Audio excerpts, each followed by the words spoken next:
Imagine sitting quietly in your lake cabin.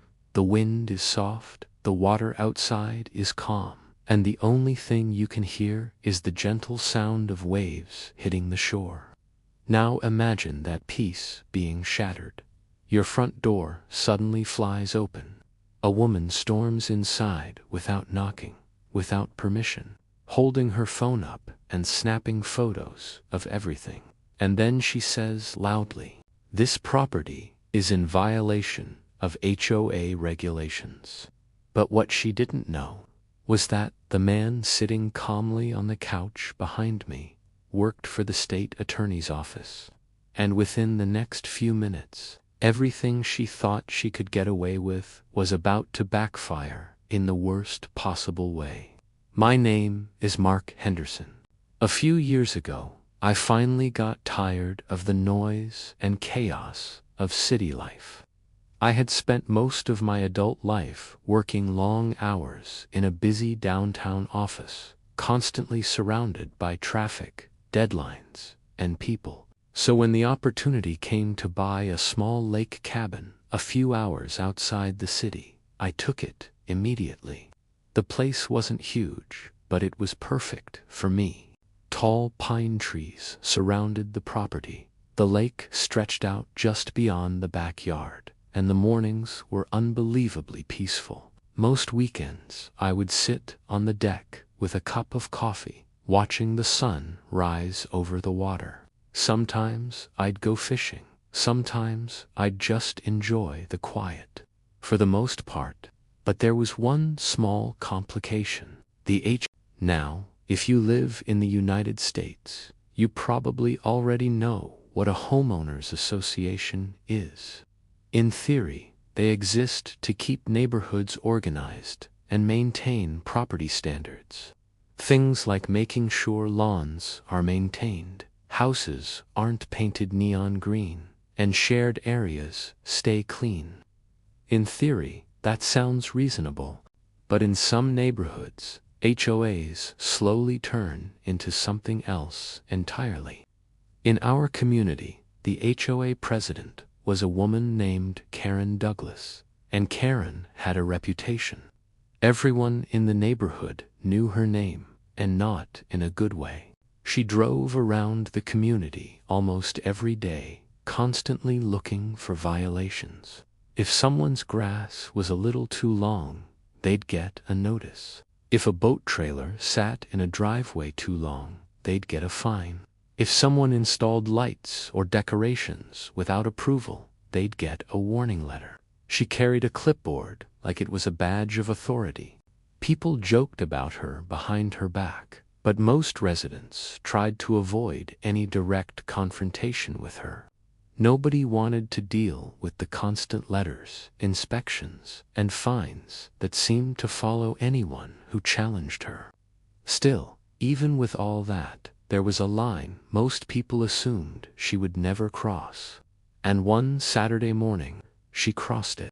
That weekend, my old friend David was visiting me.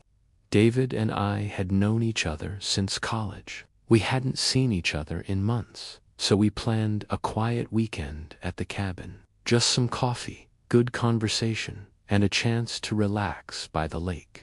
But David wasn't just any old friend. Over the years, he had built a serious career. He was now a senior prosecutor working for the state attorney's office.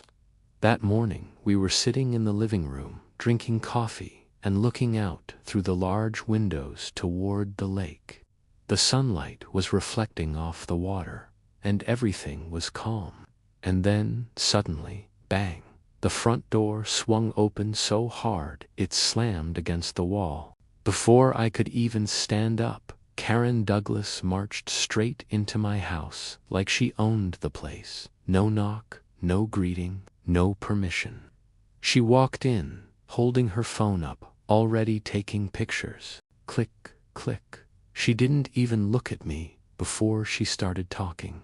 "This deck looks larger than the approved HOA dimensions." Click. "And that boat dock appears to be outside the permitted guidelines." Click. You're going to be receiving a notice for multiple violations. For a moment, I honestly thought I was misunderstanding what was happening. So I said, "Excuse me, why are you inside my house?" She barely glanced at me. "I'm conducting an HOA inspection," she said confidently. Then she walked toward the back windows and started taking pictures of the dock down by the lake. Click, click, click. I stood up and said more firmly, "You can't just walk into my property like this." She actually laughed. Then she turned toward me and said, "I'm the HOA president. I have authority to enforce the community regulations." Meanwhile, David had been sitting quietly on the couch the entire time, watching everything unfold. He calmly set his coffee cup down on the table. Then he spoke for the first time. "Ma'am," he said politely, "were you given permission to enter this property?" Karen looked at him like he was just another resident she could intimidate.